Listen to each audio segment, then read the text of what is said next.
Design दीजिएगा।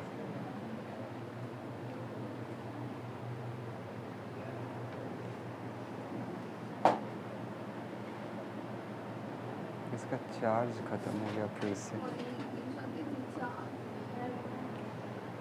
देखिए, आज हम लोग हड़प्पा सभ्यता को पढ़ने वाले हैं। हड़प्पा सभ्यता आपके 12th क्लास में प्राचीन भारत का लेसन फर्स्ट में आता है।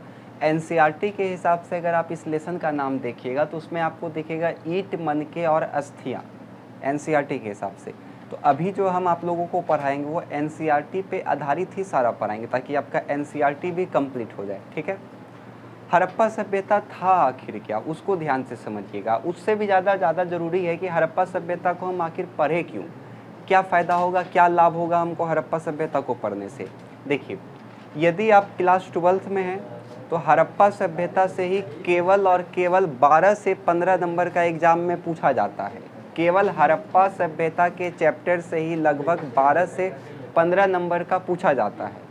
और यदि आप किसी भी कम्पिटिटिव एग्ज़ाम में बैठते हैं, यदि आपका किस्मत अच्छा रहे या किस्मत ख़राब रहे, तो 2 क्वेश्चन आपका इसी चैप्टर से आता है। लगभग 2 नहीं तो 1 क्वेश्चन आना ही आना है, जीके जीएस का अगर हम बात करें तो। इसलिए ये चैप्टर बहुत ज़्यादा इम्पॉर्टेंट है, इसलिए इसको ध्यान से समझिएगा, ठीक। हड़प्पा सभ्यता आखिर था क्या, इसका सबसे पहले आप लोग परिचय लिखिएगा, उसके बाद ही इसमें हम लोगों को कुछ लिखना है। कोई अगर आपसे पूछेगा कि हड़प्पा सभ्यता क्या है, तो आप उस समय पूरा हड़प्पा का चैप्टर तो उसको नहीं सुनाइएगा कि ये है हड़प्पा या ऐसे वैसे। आप वहाँ पे सबसे पहले उसको परिचय बताइएगा कि फलना है ये हड़प्पा। अब लिखना सबको बंद करिए, जिसका मैप नहीं बना है वो बाद में बनाइएगा। आपको पता है कि ये भारत का कौन सा क्षेत्र है, उत्तर, और ये कौन सा क्षेत्र है, दक्षिण, ये कौन सा क्षेत्र है, पूरब, और ये कौन सा क्षेत्र है, पश्चिम।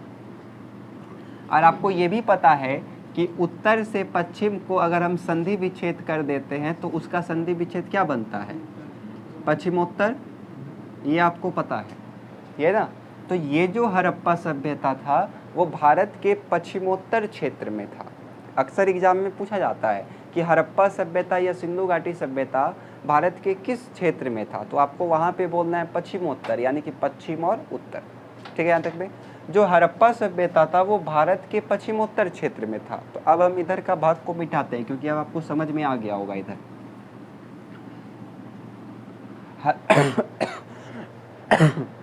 हड़प्पा सभ्यता भारत के किस क्षेत्र में था, तो पश्चिमोत्तर क्षेत्र में था, ठीक है। आपको पिछले क्लास में हम बताए थे कि यहाँ से कौन नदी बहती है, सिंधु नदी, और सिंधु नदी वहाँ पे बहती है, और इसी नदी के किनारे में एक विशाल सभ्यता बसा हुआ था, जिसे हम लोग सिंधु घाटी सभ्यता के नाम से भी जानते हैं, या सिंधु सभ्यता के नाम से भी जानते हैं। अब रही बात, इसको हम सिंधु सभ्यता क्यों बोलते हैं और इसको हम हड़प्पा सभ्यता क्यों बोलते हैं, दोनों के पीछे कारण है। क्या कारण है उसको ध्यान से समझिए। ये जो हड़प्पा सभ्यता था उसका पहला नगर जो खोजा गया था वो हड़प्पा में खोजा गया था, इसलिए इसका नाम ही पड़ गया हड़प्पा सभ्यता, ठीक है। और कहीं कहीं पे आपको सिंधु सभ्यता के नाम से भी जाना जाता है। ये सिंधु सभ्यता इसको हम लोग क्यों बोलते हैं, तो हड़प्पा सभ्यता का जो प्रमुख नगर है वो ज़्यादातर नदियों के किनारे बसा हुआ है। उसमें से भी कुछ बहुत सारे शहर हैं जो सिंधु घाटी के किनारे बसा हुआ है, इसलिए हम लोग इसको सिंधु घाटी सभ्यता या सिंधु सभ्यता के नाम से भी जानते हैं। बात समझ में आया। तो यहाँ पे आप 3 क्वेश्चन का उत्तर जाने। पहला कि भारत के किस क्षेत्र में सिंधु घाटी सभ्यता है, तो पश्चिमोत्तर क्षेत्र में।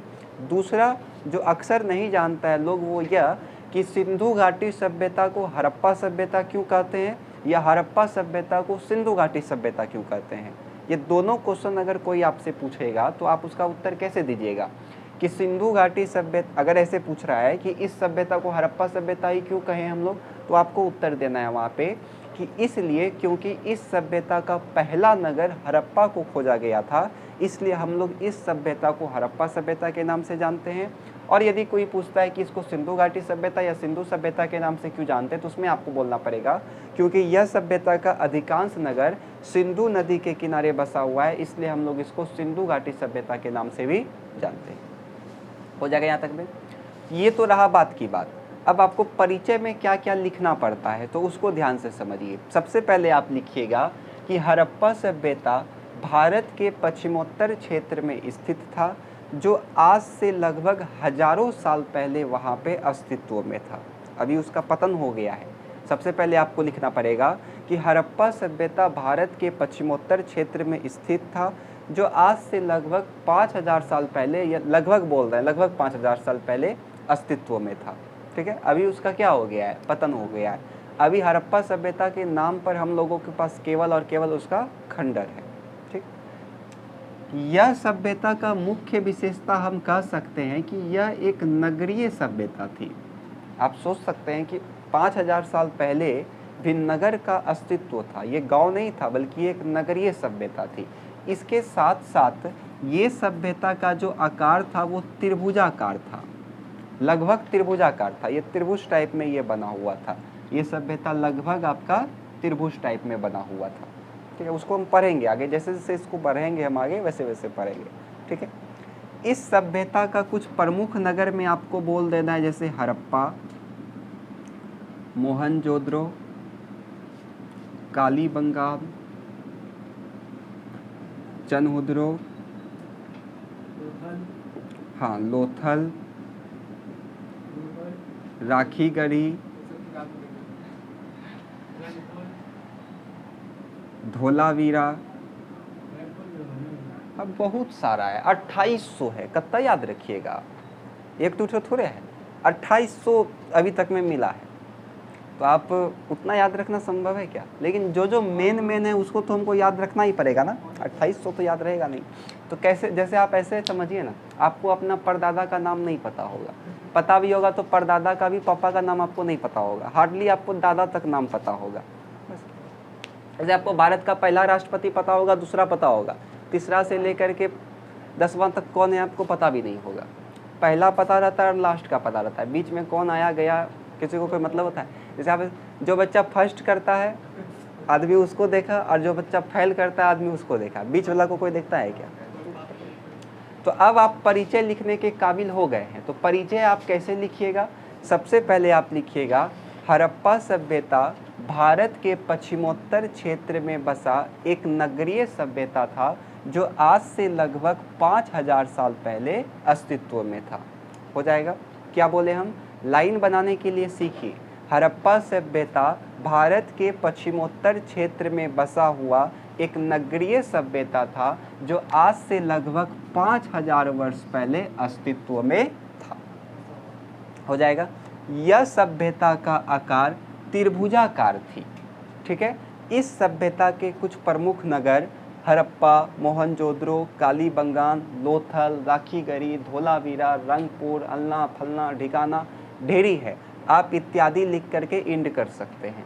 क्लियर है यहाँ तक में? बस ये था मेरा परिचय कि हड़प्पा सभ्यता आखिर है क्या। तो क्या बोलेंगे हम लोग? जैसे आपको क्वेश्चन आएगा कि हड़प्पा सभ्यता का पतन का क्या कारण था, तो आप हड़प्पा सभ्यता का सीधा पतन लिखना स्टार्ट कर दीजिएगा, तो आपको नंबर मिलने का संभावना कम रहता है, फुल नंबर नहीं मिलेगा। इसलिए आपसे अगर क्वेश्चन पूछेगा कि हड़प्पा सभ्यता का पतन का क्या कारण था, तो सबसे पहले आप बताइएगा ना कि हड़प्पा सभ्यता आखिर था क्या। तो उसको बताने के लिए आपको किसका सहारा लेना पड़ेगा? परिचय का सहारा लेना पड़ेगा। इसलिए यहाँ पे आपको परिचय पढ़ना पड़ता है। क्या लिखेंगे परिचय में हम लोग? तो हड़प्पा सभ्यता भारत के पश्चिमोत्तर क्षेत्र में बसा हुआ एक नगरीय सभ्यता था, विश्व का पहला नगरीय सभ्यता था। आप ऐसे भी लाइन बना सकते हैं, हड़प्पा सभ्यता या सिंधु घाटी सभ्यता भारत के पश्चिमोत्तर क्षेत्र में बसा हुआ विश्व का एक सबसे पहला नगरीय सभ्यता था, जो आज से लगभग 5000 साल पहले अस्तित्व में था।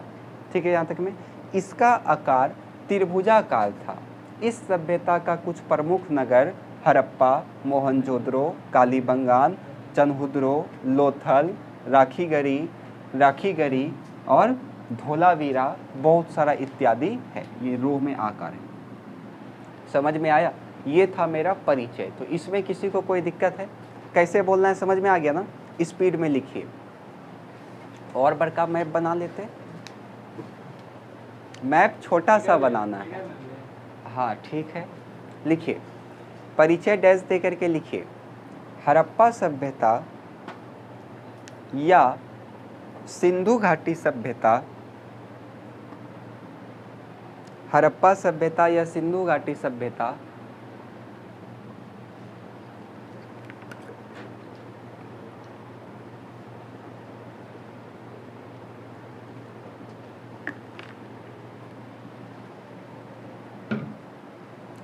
हड़प्पा सभ्यता या सिंधु घाटी सभ्यता भारत के पश्चिमोत्तर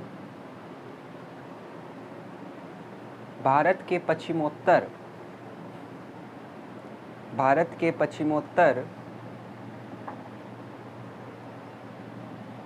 के पश्चिमोत्तर क्षेत्र में बसा भारत के पश्चिमोत्तर क्षेत्र में बसा विश्व का पहला नगरीय सभ्यता था। विश्व का पहला नगरीय सभ्यता था। विश्व का पहला नगरीय सभ्यता था। इसका आकार लगभग त्रिभुजाकार था। इसका आकार लगभग त्रिभुजाकार था।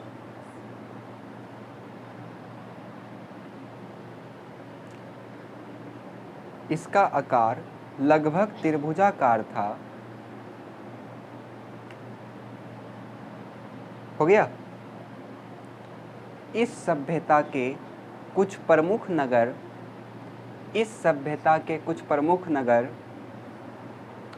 यहाँ से लेकर के यहाँ तक लिख दीजिए, फिर इत्यादि लगा दीजिए, उसका लिख दीजिए हैं।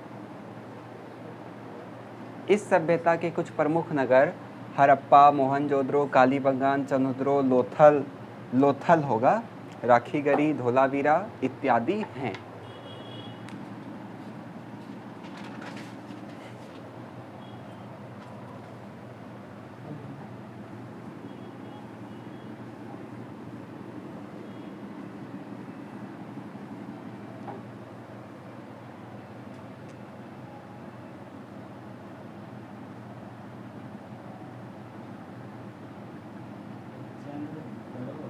चंद्रद्रो है। अगला हेडिंग दीजिएगा हड़प्पा सभ्यता का खोज।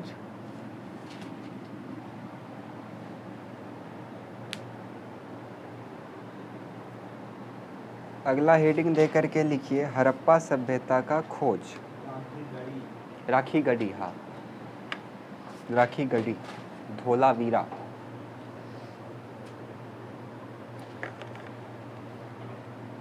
रंगपुर, बनावली, ढेरी है। हो गया। हेडिंग दीजिए हड़प्पा सभ्यता का खोज। किस प्रकार से इस सभ्यता का खोज हुआ? हाँ, हेडिंग हड़प्पा सभ्यता का खोज। जब ये लेसन खत्म हो जाएगा हड़प्पा सभ्यता, उसके बाद आपका टेस्ट होगा। हाँ, ये प्राचीन भारत का पहला चैप्टर है। हालांकि हम ये पढ़ा दिए थे, लेकिन इसमें बहुत बच्चा है जो नहीं पढ़ा है, आधा ज़्यादा तो नहीं है पढ़ा है, इसलिए दोबारा हमको पढ़ाना पड़ रहा है इसको।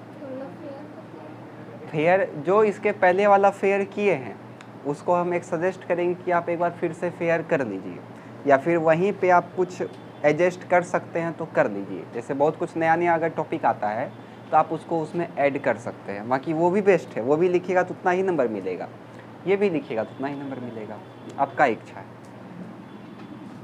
चलिए समझिए हड़प्पा सभ्यता का आखिर खोज किस प्रकार से हुआ, क्योंकि ये सभ्यता आज से लगभग 5000 साल पहले अस्तित्व में था और लगभग 1000 साल के अंदर ही इसका पतन हो गया। तो आखिर हम लोग किस प्रकार से जाने कि ये सभ्यता विश्व का पहला नगरीय सभ्यता था या विश्व का एकदम महान सभ्यता था?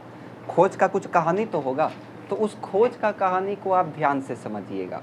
देखिए बात है 15 जनवरी 1784। इसमें विलियम जोन्स ने कलकत्ता में एशियाटिक सोसाइटी का स्थापना करते हैं। जैसे जैसे हम बोल रहे हैं आपको याद रखना है।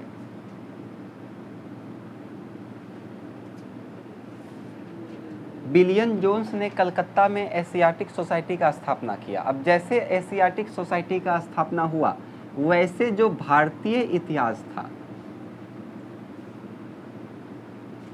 उसका अन्वेषण में तेजी आया, उसका खोज में तेजी आया, ठीक है। और फिर समय बीतता गया और आपको पता है कि इस समय शासन किसका स्टार्ट हो गया होगा, ईस्ट इंडिया कंपनी का शासन स्टार्ट हो गया होगा। फिर आता है दिनांक 1826, चार्ल्स मेसन, सखीगढ़ी में इसको कुछ अस्तित्व मिला, पुरातात्विक वस्तु मिला, तो इसने उस वस्तु पे ज़्यादा ध्यान दिया नहीं चार्ल्स मेसन ने। इस सोचा कि होगा कुछ अंजर खंजर पत्थर उत्थर होगा, इससे ज़्यादा कुछ दिमाग नहीं लगाया। तो समय इसी प्रकार से बीतता गया और उसी दौरान 53 के दशक में 1853 में लाहौर से कराची यानी कि अभी जो पाकिस्तान में पड़ता है वहाँ पे रेल लाइन बिछाने का कार्य चल रहा था। और उस रेल लाइन बिछाने के दौरान भी कई सारा खंडर मिला, मतलब ईंट मिला, ईंट समझते हैं ना, पका हुआ ईंट मिला। तो जो बिछा रहा था वो सोचा कि हो सकता है घर उर दब गया होगा, तो वो लोग उसी ईंट को निकाल करके नहीं वो चौड़ा करते हैं ना उसको पटरी बिछाने के लिए ज़मीन को पहले, तो उसमें वो लोग सहायता लेने लगा। जब ये बात ईस्ट इंडिया कंपनी सरकार को पता चला कि वहाँ पे कुछ पुरातात्विक वस्तु मिला, तो तत्काल रूप से उन्होंने उस पर क्या लगा दिया, रोक लगा दिया। और धीरे धीरे बात आगे बढ़ता है और 1861 में वह समय आता है जब भारत में भारतीय पुरातात्विक सर्वेक्षण विभाग का स्थापना होता है। यहीं पे आपको याद रखना है, भारतीय पुरातात्विक सर्वेक्षण। अब ये क्या होता है, तो पुरातात्विक यानी कि पुरातत्व जितना होता है ना, वो सबका रखवाली कौन करेगा, तो यही करे। जैसे आप विक्रमशिला का नाम सुने हैं ना, नालंदा का नाम सुने हैं, तो वो सब किसके अंडर में आएगा, भारतीय पुरातात्विक सर्वेक्षण। आप जा करके विक्रमशिला या नालंदा में ईटा चुरा करके घर लेते आइए, तो आप पे केस करने वाला कौन होगा, सबसे पहला ये होगा भारतीय पुरातात्विक सर्वेक्षण, क्योंकि वो किसका संपदा हो गया अब, भारतीय पुरातात्विक सर्वेक्षण। जैसे आप जंगल गए, जंगल से एगो आप शेर उठा करके लेते आए, ये एगो हाथी उठा करके लेते आए, एगो हिरन उठा करके लेते आए, तो आप पे केस करने वाला सबसे पहला विभाग कौन होगा, वन विभाग होगा। पीछे से उत्तर आ रहा है कि यही करेगा, मट्टी का नहीं है ला रहे हो जा करके वहाँ से, तो आपके ऊपर कौन केस करेगा, वन विभाग केस करेगा। बात समझ में आ रहा ना। उसी प्रकार से पुरातत्व को विकास करने के लिए किसका स्थापना किया गया था, भारतीय पुरातात्विक सर्वेक्षण। कब किया गया था, तो 1861 में। और इसके डायरेक्टर जनरल बनाए गए अलेक्जेंडर कनिंघम को, और इनको भारतीय पुरातत्व सर्वेक्षण का या फिर भारतीय पुरातत्व का पिता भी कहा जाता है। अक्सर क्वेश्चन पूछा गया है कि भारतीय पुरातत्व का पिता किसे कहा जाता है, तो कनिंघम को। बात समझ में आया। हाँ, ये सब अंग्रेज है अभी यहाँ तक में। तो यहाँ तक में किसी को कोई दिक्कत है। अब भारतीय पुरातात्विक सर्वेक्षण का स्थापना हो चुका है। अब देखिए क्या होता है। अलेक्जेंडर कनिंघम जो था, इसके साथ एक समस्या ये था कि इसको ऐतिहासिक इतिहास का अध्ययन करने में रुचि था। इसको आद ऐतिहासिक का अध्ययन करने में रुचि नहीं था। आपको पता है कि इतिहास को कितने खंड में बांटा गया है, 3 खंड में। पहला कौन सा खंड है, प्राग ऐतिहासिक, उसके बाद आद ऐतिहासिक, उसके बाद ऐतिहासिक। अब ऐतिहासिक को भी कितने भाग में बांटा गया है, 3। कौन कौन, प्राचीन, मध्यकालीन और आधुनिक। ये ना है। जो अलेक्जेंडर कनिंघम था, उसको जो रुचि था इतिहास में, वो इसमें था, ऐतिहासिक में।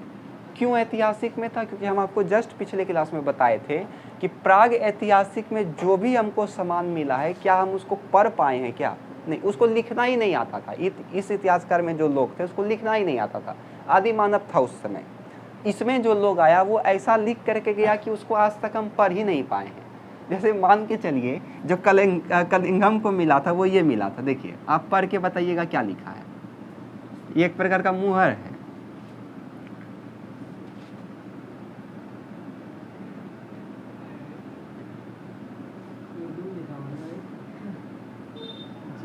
वो आपको बताना है क्या लिखा है।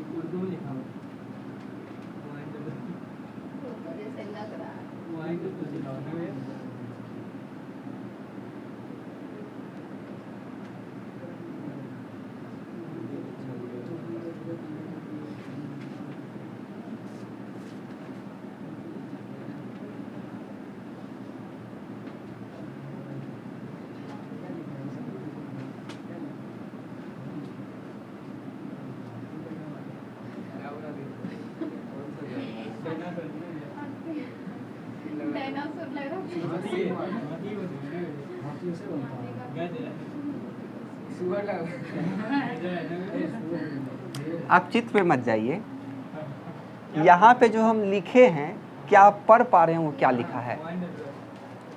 आप इसको पढ़ पा रहे हैं ये क्या लिखा है? नहीं लिखा है, नहीं पढ़ पा रहे हैं। वही बोल रहे हैं हम कि आदि ऐतिहासिक में जो भी हमको वस्तु मिला है उसमें लिखा हुआ तो मिला है, लेकिन ऐसा लिख करके वो लोग गया है कि आज तक हम उसको पढ़ नहीं पाए। कोई नहीं, गूगल से आप कत्तो गूगल इसमें करेगा, गूगलो फेल हो जाएगा कि ये कौन सी बोल रहा है, ये क्या बोल रहा है, कोई बता पाएगा? नहीं बता पाएगा। तो बस यही बात यहाँ पे है। इसलिए ये जो अलग किस्म का इंसान था इसको ये सब पसंद नहीं आया, और इसका मन किस में दौड़ता था? ऐतिहासिक में। अब ऐतिहासिक में क्यों दौड़ता था? क्योंकि ऐतिहासिक में सबसे लिखा हुआ था, ऐतिहासिक में सब पढ़ने लिखने के लिए सीख गया था। इसमें जितना भी, जैसे प्राचीन में आप पढ़ते होंगे गुप्त काल, मौर्य काल, जैन धर्म, बौद्ध धर्म, यहाँ पे लिखना स्टार्ट हो गया तो उसको पढ़ पढ़ के वो लोग पता लगा लेता था।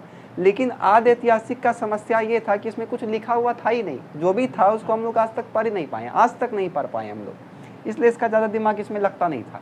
और जब इसको ये वाला मोहर मिला था इसी प्रकार का, जिसमें एक वृषभ बना हुआ है, मतलब बैल बना हुआ है ये, लेकिन कुंवर है क्या? कुंवर होता है ना बैल के ऊपर में, लेकिन इसके ऊपर कुंवर है क्या? नहीं है। बिना कुंवर वाला इसको बैल मिला था, बिना कुंवर वाला बैल।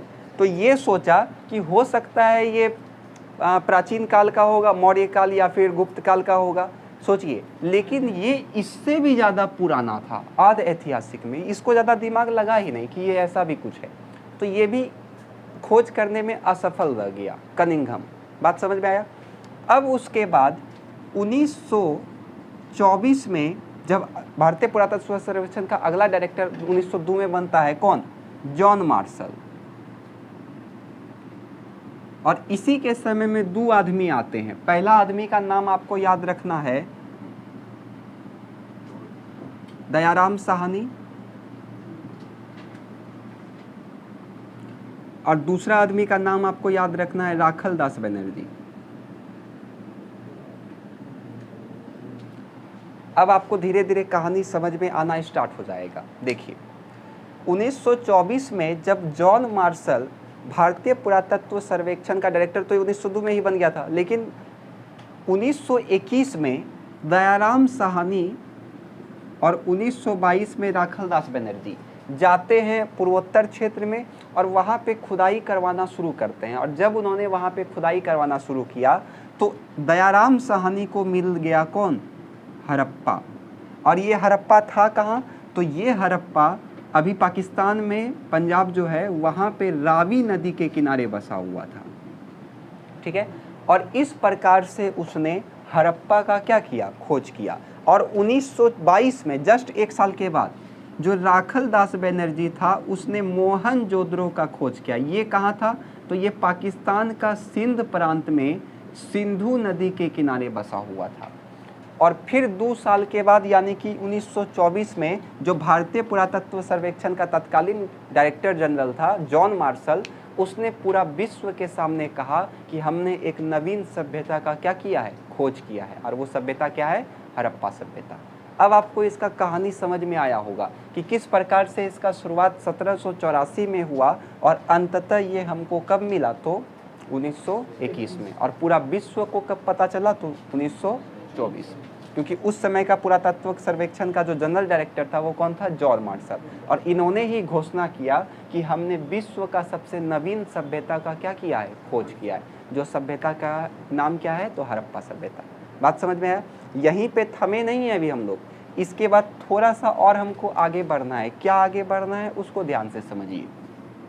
देखिए जब इसने खोज किया, दो इसके पास क्षेत्र आ गया, पहला हड़प्पा और दूसरा कौन? मोहनजोदड़ो। देखिए खोज करने वाला दयाराम साहनी और राखल दास बनर्जी था, लेकिन ये दोनों तो उसके अंदर काम करता था ना। किसके अंदर ये काम करता होगा? तो जॉन मार्शल भारतीय पुरातत्व सर्वेक्षण के अंतर्गत ये काम करता था। तो आखिर डायरेक्टरे का नाम होता है ना। जॉन मार्शल ने घोषणा किया था, लेकिन खोज किसने किया था? दयाराम और राखल दास। कहीं कहीं पे आपको राखल दास बनर्जी के जगह में RD बनर्जी भी दिखेगा। R से राखल और D से क्या हो जाएगा? दास, और बनर्जी भी दिखेगा। घबराइएगा नहीं कि ऑप्शन में ही नहीं दिया है, फंसाने के लिए कभी कोई कर देता है। तो यहाँ तक तो आप लोग को समझ में आ गया ना। हम लोग कितना ईस्वी में पहुँच गए हैं? 1924। कहाँ से चले थे हम? 1784 से। अब आगे बात समझिए, जो जॉन मार्शल था उसमें भी कुछ कमी था। क्या कमी था? इसने जो खुदाई करवाया, चूँकि अब 2 स्थल मिल गया हमको आसपास में ही, तो इसने खुदाई करवाना शुरू किया। तो इसने खुदाई जो करवाया वो क्षैतिज इकाई को मान करके करवाया।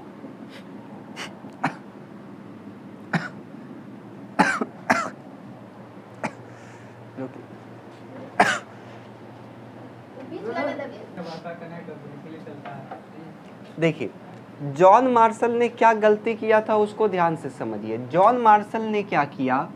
क्षैतिज इकाई पे खुदाई करवाना शुरू किया, जो इसका सबसे बड़ा गलती था। क्यों गलती था इसको ध्यान से समझिएगा। क्या जमीन सब जगह एक जैसा रहता है क्या? ऊपर नीचे रहता है। यहाँ पे अगर कोई घर बसा होगा तो यहाँ भी तो बसा होगा। अब एक बात बताइए, यदि कोई आपदा आता है तो ये सब घर मान के चलिए दब गया, तो ये दब गया तो पूरा दब गया, सब घर दब गया। जॉन मार्शल ने क्या किया था? क्षैतिज को आधार मान के खुदाई करवाया। अब ये क्षैतिज क्या होता है? तो उसको अगर एक मकान मिल गया तो वो उसी के आधार पे सीधा खुदाई करवा दिया ऐसे। तो अब जो इसको मिला तो केवल यही मिला ना, और कुछ मिल पाया क्या? नहीं मिल पाया।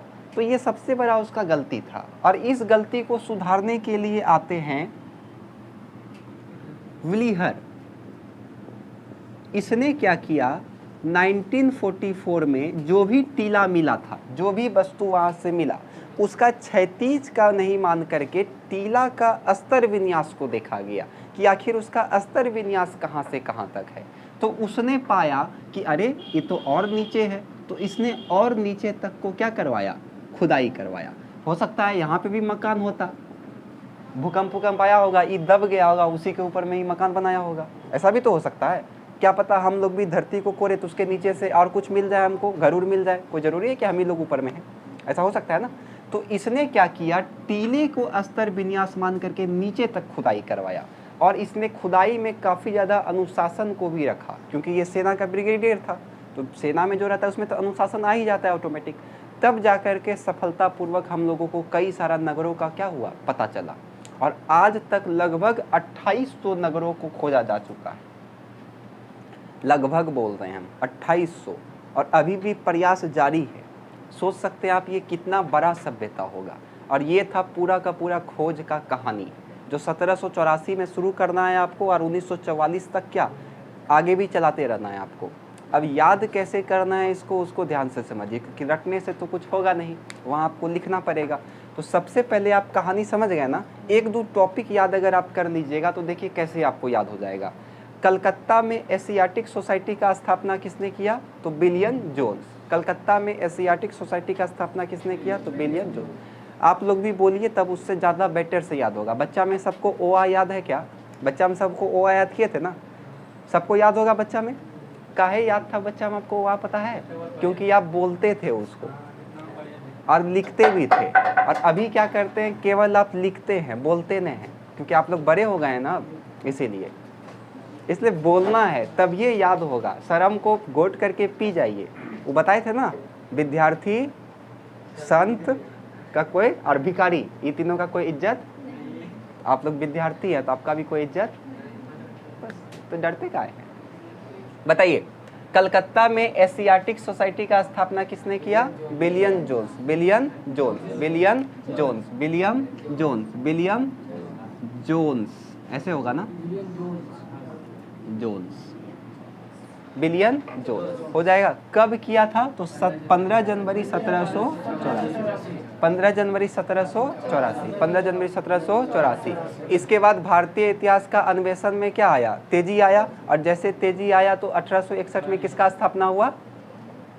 भारतीय पुरातात्विक सर्वेक्षण। भारतीय पुरातात्विक सर्वेक्षण 1861 में किसका स्थापना हुआ? भारतीय पुरातात्विक सर्वेक्षण 1861 में। पहला कौन बना डायरेक्टर उसका? तो अलेक्जेंडर कनिंघम। अलेक्जेंडर कनिंघम, इसको क्या कहा जाता है? भारतीय पुरातत्व का पिता भी कहा जाता है। इसको क्या मिला था? एक मोहर मिला था, किंतु इसने उस पर ज़्यादा ध्यान नहीं दिया, इसके बाद फिर क्योंकि इसको रुचि किस में था, तो इसको रुचि था ऐतिहासिक इतिहास में। इसको रुचि किस में था, ऐतिहासिक इतिहास में। बात समझ में आ रहा है ना, इसको रुचि किस में था, ऐतिहासिक इतिहास में था। काम खत्म हो गया। अब आ जाते हैं हम लोग जॉन मार्शल के पास। तो जॉन मार्शल जब डायरेक्टर जनरल बनता है तो उसी के समय में 1921 ईस्वी में दयाराम साहनी को पाकिस्तान का पंजाब प्रांत, एक पंजाब पाकिस्तान में भी है, वहाँ पे उसको किसका खोज मिला, हड़प्पा का। और ये हड़प्पा किस नदी के किनारे बसा है, रावी नदी के किनारे बसा है। और ये किस स्टेट में पड़ता है, वहाँ का पंजाब में। और मोहनजोदड़ो का खोज 1922 में राखल दास बनर्जी ने किया था। और ये मोहनजोदड़ो कौन सा पाकिस्तान का स्टेट में, सिंध प्रांत में। और कौन सा नदी के किनारे बसा है, सिंधु नदी के किनारे बसा हुआ। बस। और उसके बाद 44 में कौन आते हैं, विलियर। अब विलियर ने क्या किया, क्षैतिज इकाई के छोड़ करके टीला का अस्तर विन्यास को मापा और उसके आधार पे क्या किया, इसने खुदाई करवाया। और धीरे धीरे हमको कई सारा नगरों का पता चला और अभी तक में लगभग 2800 नगरों का पता चल चुका है। बस यही है खोज का कहानी। अब बोलना कैसे है उसको, बस वही यहाँ पे पंगा है। इसलिए इसको ध्यान से समझिएगा कि किस प्रकार से आप बोलिएगा। सबसे पहले आप इसमें लिखिएगा 15 जनवरी 1784 में जब विलियम जोन्स ने कलकत्ता में एशियाटिक सोसाइटी का स्थापना किया तो भारतीय इतिहास के अन्वेषण को तेजी मिली। हो जाएगा।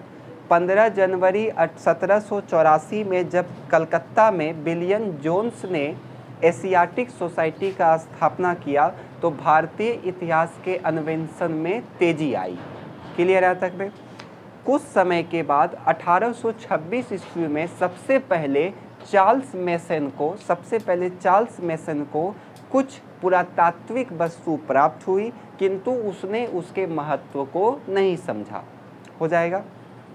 फिर पैराग्राफ चेंज करके लिखिएगा कि 1853 के दौर में जब लाहौर से कराची के बीच में रेल लाइन बिछाने का कार्य किया जा रहा था तो कई सारा हड़प्पाई वस्तु मिला, जिसका पता जब सरकार को पता चला तो सरकार ने वहाँ पे स्टे लगा दिया, रोक लगा दिया। और 1861 में भारतीय पुरातात्विक सर्वेक्षण विभाग का स्थापना किया गया, जिसके पहले डायरेक्टर अलेक्जेंडर कनिंघम थे। इन्हें भारतीय पुरातत्व का पिता भी कहा जाता है। इनको 1873 में एक हड़प्पाई मोहर मिला, किंतु उसने उसमें ज़्यादा ध्यान नहीं दिया क्योंकि उसको रुचि जो है वो ऐतिहासिक इतिहास में था। ठीक है यहाँ तक में। फिर इसके बाद जॉन मार्शल जब डायरेक्टर जनरल बनते हैं तो इन्हीं के समय में दयाराम साहनी ने 1921 में हड़प्पा नामक नगर का खोज किया, जो पाकिस्तान के पंजाब प्रांत के रावी नदी के किनारे बसा था। और इसके एक साल के बाद राखल दास बनर्जी ने 1922 में पाकिस्तान प्रांत के सिंध प्रांत में मोहनजोदड़ो नामक नगर का खोज किया, जो कि सिंधु नदी के किनारे बसा हुआ था। हो जाएगा। और इस प्रकार से 1924 में जॉन मार्शल ने विश्व के सामने ये घोषणा किया कि उन्होंने एक नवीन सभ्यता का खोज किया है। ठीक है। इन्होंने और नगरों का खोज करवाने के लिए जो पुरातात्विक वस्तुएं थे उसको क्षैतिज स्तर का विन्यास के आधार पर उसने खुदाई करवाया, जो इसका सबसे बड़ा गलती था क्योंकि इसमें कभी काफ़ी सारा वस्तु का क्षति भी पहुंचा। लेकिन जब विलियर डायरेक्टर जनरल बनता है तो 1944 में उसने क्षैतिज इकाई के स्थान पर टीले का अस्तर विन्यास को आधार मान करके उसका खुदाई करवाया, जिसके बाद कई सारा हड़प्पाई नगरों का खोज हुआ। ठीक है। आज लगभग 2800 नगरों का खोज हो चुका है। बस बोलिए, समझ में आया? किसी को कोई दिक्कत है यहाँ तक में? चलिए लिख लीजिए इसको फटाफट। परिचय में भी किसी को दिक्कत नहीं होना चाहिए, लिखिए इसको। हाँ, खोज में डैश दे करके लिखिए। 15 जनवरी 1784 में जब 15 जनवरी 1784 में जब विलियम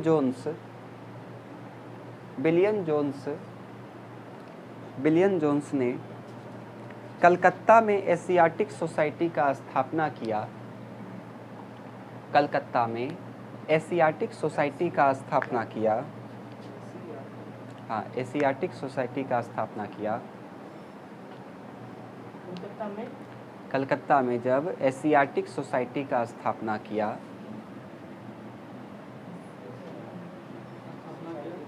स्थापना किया तो भारतीय इतिहास के अन्वेषण को तेजी मिली। तो भारतीय इतिहास के अन्वेषण को तेजी मिली, अन्वेषण को तेजी मिली। अन्वेषण, ओ आधा नो वो मैं एक आर फिर सोनोसन। हाँ, भारतीय इतिहास के अन्वेषण में तेजी मिली, भारतीय इतिहास के अन्वेषण में तेजी मिली।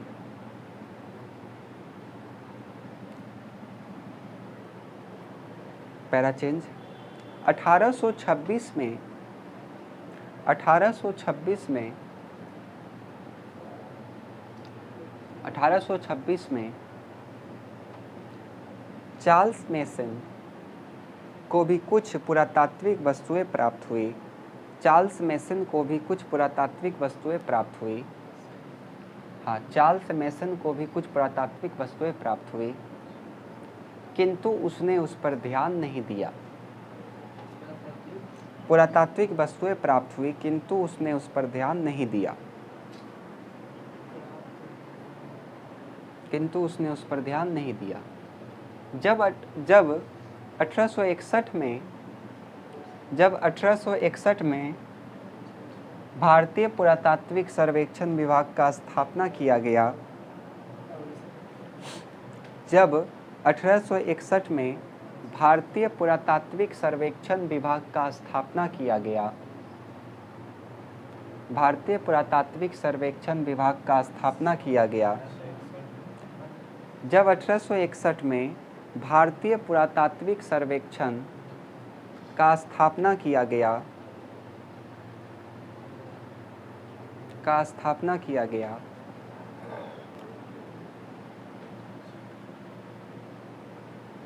जिसके पहले डायरेक्टर जनरल अलेक्जेंडर कनिंघम, जिसके पहले डायरेक्टर जनरल अलेक्जेंडर कनिंघम,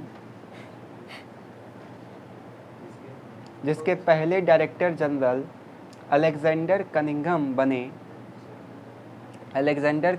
बने, जिन्हें भारतीय पुरातत्व का पिता भी कहा जाता है।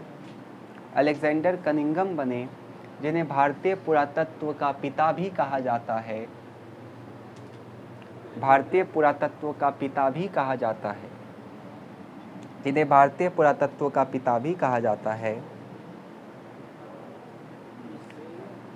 जिन्हें भारतीय पुरातत्व का पिता भी कहा जाता है, जिन्हें भारतीय पुरातत्व का पिता भी कहा जाता है। इन्हें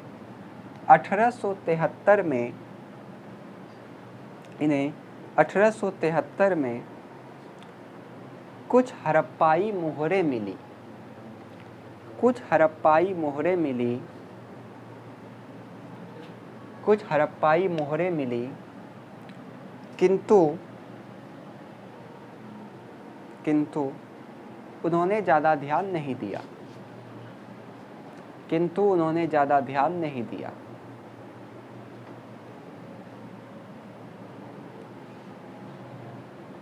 चलिए ये वाला चित्र आप लोगों को बना देना है, तो जगह आप छोड़ दीजिए इसके लिए इसको बना लेना है, और जगह छोड़ करके नीचे लिखिए, थोड़ा सा जगह छोड़ दीजिए इसके लिए और नीचे लिखिए।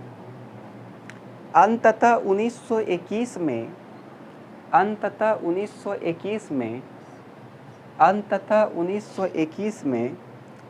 दयाराम साहनी ने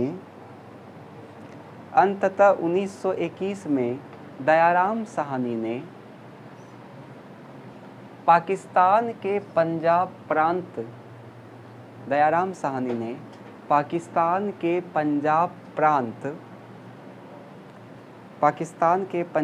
प्रांत के रावी नदी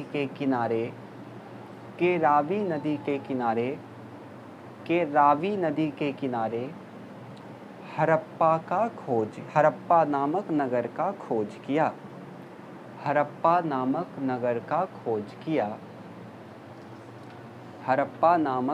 का खोज किया, तथा 1922 में राखल दास बनर्जी ने पाकिस्तान के सिंध प्रांत में, पाकिस्तान के सिंध प्रांत में सिंधु नदी के किनारे राखलदास बनर्जी ने तथा 1922 में राखलदास बनर्जी ने पाकिस्तान के सिंध प्रांत में, पाकिस्तान के सिंध प्रांत में, पाकिस्तान के सिंध प्रांत में सिंधु नदी के किनारे मोहनजोदड़ो नामक नगर का खोज किया। मोहनजोदड़ो नामक नगर का खोज किया, जिसके बाद तत्कालीन भारतीय पुरातत्व सर्वेक्षण, आप शॉर्टकट में लिख दीजिए ना ASI, शॉर्टकट में लिख दीजिए भारतीय पुरातात्विक सर्वेक्षण, बार बार कितना लिखिएगा, भापूस, भारतीय पुरातात्विक सर्वेक्षण, तत्कालीन भारतीय, नहीं शॉर्टकट हिंदी लिखिए, भापूस, तत्कालीन भारतीय पुरातात्विक सर्वेक्षण मोहनजोदड़ो नामक नगर का खोज किया। इसके बाद तत्कालीन भारतीय पुरातात्विक सर्वेक्षण के जनरल डायरेक्टर जॉन मार्शल ने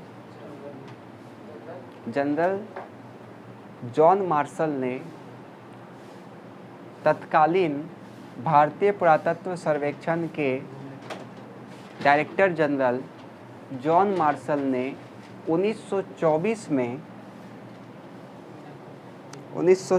में घोषणा की, 1924 में घोषणा की कोमदुर्गईकार, घोषणा की कोमदुर्गईकार हुआ, फिर लिखिए की कोमर्सईकार की, घोषणा की, इससे ही पहले भारतीय पुरातत्व सर्वेक्षण के डायरेक्टर जनरल जॉन मार्शल ने 1924 में घोषणा की ये समझ रहे हैं ना, कि उन्हें या फिर उन्होंने या उन लोगों ने विश्व का नवीन सभ्यता का खोज किया है। उन लोगों ने विश्व के नवीन सभ्यता का खोज किया है, विश्व का नवीन सभ्यता का खोज किया है, हाँ खोज किया है। इसके बाद उन्होंने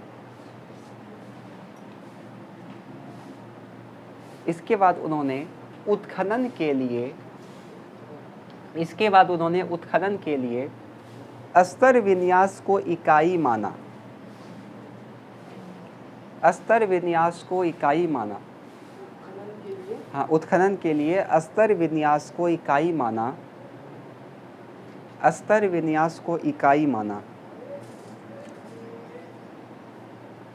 हुआ, इकाई माना, जिससे कई जानकारियां छूट जाती थी, जिससे कई जानकारियां छूट जाती थी, जिससे कई जानकारियां छूट जाती थी।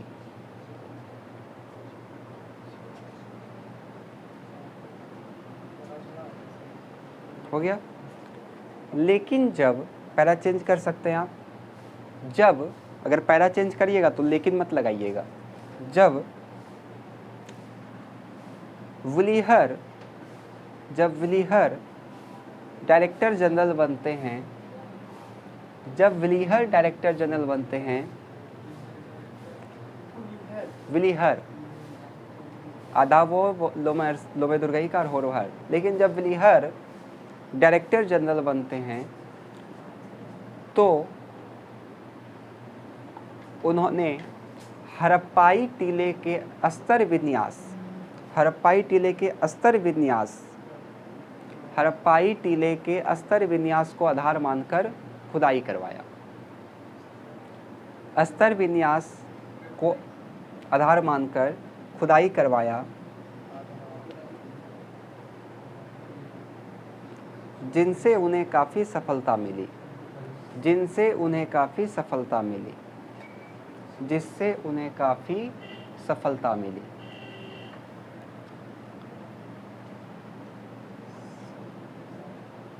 वर्तमान समय में लगभग 2800 हड़प्पाई नगरों का खोज किया जा चुका है। वर्तमान समय में, हाँ, जिससे उन्हें काफ़ी सफलता मिली। वर्तमान समय में लगभग 2800 हड़प्पाई नगरों का खोज किया जा चुका है। चलिए, यहाँ पे खोज हम लोगों का ख़त्म होता है। खोज ख़त्म, खोज किया है, हाँ, खोज किया जा चुका है। यहाँ पे हम लोग का खोज ख़त्म हुआ कि सब एक दो का छूटा है तो लिख लीजिए। हाँ, अब अगले वीडियो में पढ़ेंगे हम लोग